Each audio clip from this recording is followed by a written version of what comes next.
যুক্তরাষ্ট্রের টেক্সাসে ভয়াবহ বন্যায় প্রাণ হারিয়েছেন অন্তত ৮২ জন। মাত্র ৪৮ ঘন্টায় পানির উচ্চতা বেড়েছে ২৬ ফুট পর্যন্ত।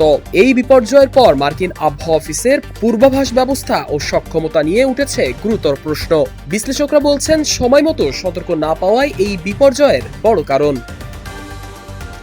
শুক্রবার থেকে টানা বৃষ্টির ফলে মাত্র ১ ঘন্টায় গোয়াদলুপ নদীর পানি বিপদসীমার অনেক উপরে উঠে যায়। কিন্তু আগাম পূর্বাভাস না থাকায় প্রস্তুতি নিতে পারেনি সাধারণ মানুষ। কারণ সরকারি ব্যয় সংকোচনের অংশ হিসেবে আবহাওয়া দপ্তরের কর্মী ছাঁটাই এবং বাজেট কমিয়ে নেওয়া হয়েছে। ফলে আবহাওয়া অফিসগুলোই দেখা দিয়েছে মারাত্মক জনবল সংকট।